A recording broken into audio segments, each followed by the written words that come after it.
हरिओम प्रिय दर्शकों, यदि आपकी सिंह राशि या सिंह लग्न है तो इस वीडियो को पूरे ध्यान से देखिएगा। जैसे कि आपने पढ़ा, अचानक बहुत कुछ बदल जाएगा 18 साल बाद। ये अचानक सब कुछ कहना चाहिए, बहुत कुछ बदलेगा। क्या बदलने वाला है, कैसे बदलेगा, कब बदलेगा, ये सब हम समझेंगे। क्योंकि प्रिय दर्शकों, अब केतु अपना नक्षत्र परिवर्तन करने जा रहे हैं और ये बेहद महत्वपूर्ण है। क्योंकि ये जो सिंह राशि है ये बहुत महत्वपूर्ण राशि है। इस समय केतु नक्षत्र परिवर्तन के हिसाब से क्या लाभ मिलने वाले हैं, क्या सावधानी रखनी है, क्या उपाय करने हैं, ये सब हम विस्तार से समझेंगे। तो प्रिय दर्शकों, केतु ये जो नक्षत्र परिवर्तन करेंगे ये हस्त नक्षत्र में करेंगे। हस्त नक्षत्र में 3 मार्च से ही गोचर करना प्रारंभ कर चुके हैं और 3 मार्च से लेके 10 नवंबर लगभग ये 8 महीने गोचर करने वाले हैं। ये लंबा समय है केतु का, क्योंकि केतु चाहे वो नक्षत्र परिवर्तन करें, राशि परिवर्तन करें, लंबे समय के लिए करते हैं। इसलिए इसे समझना, पूरी वीडियो देखना बेहद जरूरी है। तो ये जो नक्षत्र है प्रिय दर्शकों, इसके अधिपति माने जाते हैं चंद्रमा, और चंद्रमा के आधिपत्य में ये नक्षत्र माना जाता है। परंतु ये जो राशि है जिसमें बुध गोचर कर रहे हैं, ये बुध के आधिपत्य में कन्या राशि आती है। तो कन्या राशि के जीवन में अर्थात कन्या राशि में गोचर करते हुए केतु आपके क्या रिजल्ट देंगे वो महत्वपूर्ण है ही है, परंतु उससे पहले समझना जरूरी है नक्षत्र के बारे में। क्योंकि यदि हमने नक्षत्र के बारे में समझ लिया तो काफ़ी चीज़ें हमें समझ में आएंगी। आइए जानते हैं। ये नक्षत्र जो है प्रिय दर्शकों, जैसे मैंने बताया कि चंद्रमा के आधिपत्य में आता है और इसके देवता सूर्य माने जाते हैं, और इसकी जो आकृति है वो हस्त है, हाथ, पंजा हमारा जो होता है, और देवगण के हैं ये।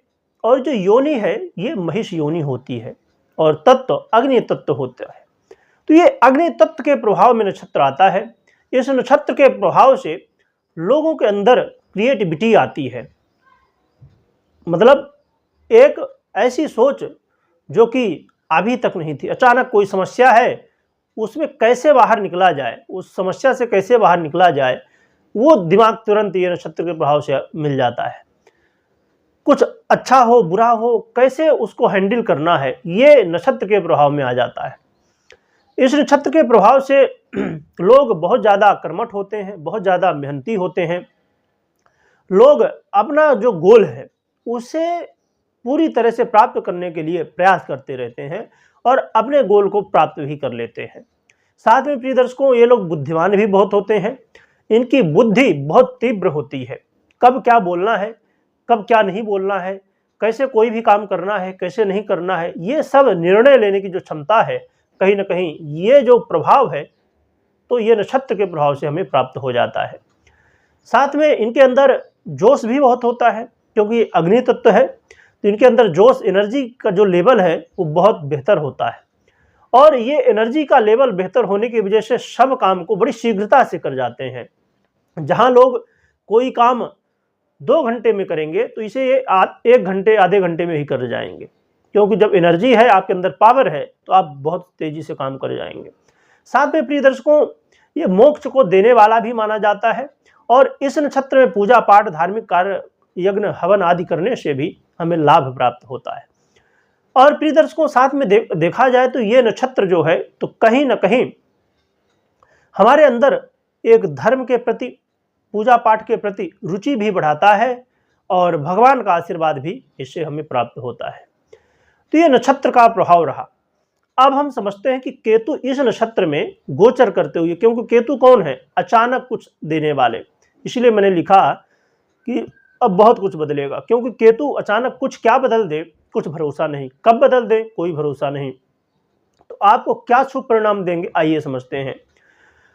तो प्रिय दर्शकों, ये केतु महाराज जो है तो इस समय आपके द्वितीय भाव में गोचर कर रहे हैं। तो द्वितीय भाव में गोचर करते हुए आपके जीवन में यदि अभी तक आप कर्ज की स्थिति में थे, कर्ज कहीं ना कहीं आपको घेरे हुए था, तो कर्ज से भी मुक्ति दिलवाएंगे। रोग बाधाएं बहुत ज़्यादा हो गई थी, उनसे भी मुक्ति दिलवाएंगे, और शत्रु बाधा से भी मुक्ति दिलवाने वाले हैं। साथ में प्रिय दर्शकों, घर परिवार में आपस में यदि कोई समस्याएं थी, कलह का माहौल था, उसे दूर करेंगे। आपस में प्रेम बढ़ेगा और पैतृक संपत्ति से संबंधित भी लाभ आपको प्राप्त होने वाले हैं। आपके वाणी में ओजस्वता आएगी, तेज आएगा, आपकी वाणी से लोग प्रभावित होने वाले हैं। साथ में प्रिय दर्शकों, देखा जाए तो आपके जीवन में यदि आप बहुत ज़्यादा कोई टेंशन से, कोई बड़ी चिंता से घिरे हुए थे, वहाँ से भी मुक्ति मिलेगी। और प्रिय दर्शकों, उन लोगों के लिए बहुत अच्छा समय साबित हो सकता है जो लोग रिसर्च वर्क करते हैं, क्योंकि केतु का काम है रिसर्च वर्क करना। केतु से प्रभावित स्थिति जो होती है वो रिसर्च वर्क में जाती है। साथ में अचानक, ये अष्टम भाव है, अष्टम भाव अचानक देने वाला है भाव, तो यहाँ पर अब देखा जाए तो आपको धन लाभ भी अचानक हो सकता है।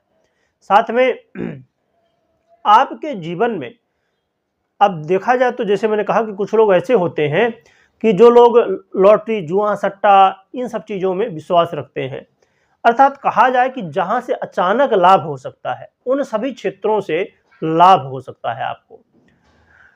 और साथ में देखा जाए तो प्रिय दर्शकों, आपके करियर में भी बड़े बदलाव आने वाले हैं। आपके करियर में आप चाहते थे प्रमोशन हो, सैलरी बढ़ जाए, या मैं जॉब चेंज करना चाहता हूं या चाहती हूं, या आप चाहते थे कि मैं जो जॉब कर रहा हूं उसमें अभी तक मेरे साथ राजनीति ही हुई है, कहीं बहुत अच्छा हुआ नहीं, तो ये समय होगा आपके साथ पॉजिटिव स्थिति बनेगी और आपको परिवर्तन आदि जो भी स्थितियां आपको प्राप्त करना चाहते हैं तो वो मिल सकती हैं। तो ये बहुत सारे लाभ केतु महाराज आपको देंगे, परंतु कुछ सावधानी भी आपको रखनी चाहिए। क्या सावधानी रखनी चाहिए, आइए समझते हैं। प्रिय दर्शकों, कर्ज तो आप चुका सकते हैं, परंतु कर्ज लेना नहीं है, इस बात का ध्यान रखिएगा। और गाड़ी वाहन चलाते समय, यात्रा करते समय आपको सावधानी बरतनी होगी। और कोई भी बात कह रहे हैं, जैसे अब मैंने बात की जॉब की, तो आप अपना जॉब यदि परिवर्तन करना चाहते हैं, जैसे एग्जाम्पल, तो आप फिर पूरी तैयारी कर लीजिए। ऐसा नहीं कि आधी अधूरी तैयारी में यहाँ का भी छोड़ दें, सामने भी स्थिति नहीं बनी है, ऐसा है कि यहाँ होगा कि नहीं होगा, ऐसी स्थिति में नहीं छोड़ना है। क्लियर है तभी छोड़ना है। अब कहेंगे ये तो स्वाभाविक बात है, जब दूसरा क्लियर होगा कि हमको मिल जाएगा जॉब तब हम ये छोड़ेंगे, नहीं। कई बार लोग जल्दबाजी के चक्कर में ना इधर का भी गया उधर का भी गया, इस चक्कर में हो जाते हैं। क्योंकि केतु का काम है अचानक देना, परंतु एक और भी काम है कन्फ्यूजन, वो भी केतु कर सकता है। इसलिए कन्फ्यूजन में नहीं करना है। जो भी काम करना है या जो भी बात बोलना है या जो भी गोल बनाना है, उसे क्लियर तरीके से, बिल्कुल कन्फ्यूजन उसमें होना ही नहीं चाहिए। किसी भी काम में या किसी भी मामले में पूरी तरह से आपको क्लियर कट अपना हिसाब किताब रखना होगा। इन बातों का ध्यान रखिएगा। आइए हम उपाय की बात करें तो भगवान गणपति की आराधना करना और अपनी कुलदेवी की आराधना करना सर्वश्रेष्ठ रहेगा। या तो आप माँ जगदम्बा की आराधना कर सकते हैं यदि कुलदेवी नहीं पता है तो। और प्रिय दर्शकों, साथ में कुत्तों को जो बाहर घूमते रहते हैं उनको कुछ न कुछ खिलाना है, उसमें भी यदि काला कुत्ता हो तो और भी अच्छा है। तो इससे आपको और भी अच्छे रिजल्ट प्राप्त होंगे। बाकी देखा जाए तो ये जो राशि है सिंह राशि है, तो इसके लिए काफ़ी अच्छे प्रभाव केतु महाराज देने वाले हैं, क्योंकि जैसे मैंने बताया आपको इसके देवता सूर्य होते हैं, इसलिए प्रभाव और भी बेहतर मिलने की स्थिति में देखा जाएगा। परंतु यहाँ पर एक बात जरूर चेक करिएगा अपनी जन्म कुंडली में बुध की स्थिति, चंद्रमा की स्थिति और केतु की स्थिति, ये तीनों ग्रहों की स्थितियों को चेक कर लीजिएगा। यदि ये अच्छी स्थिति में है तो आपको बहुत अच्छे परिणाम मिलेंगे, परंतु ये पीड़ित हैं, कमजोर हैं, तो फिर ये परिणाम नहीं मिलेंगे। या तो अपनी कुंडली का विश्लेषण करवा सकते हैं और जान सकते हैं। और कमेंट में ओम गंगणपतये नमः लिखिएगा और अपनी कुल देवी की भी जयकारा लगा सकते हैं। और यदि कुल देवी नहीं जानते तो माँ जगदम्बा की जयकारा लगा सकते हैं। वीडियो देखने के लिए बहुत बहुत धन्यवाद।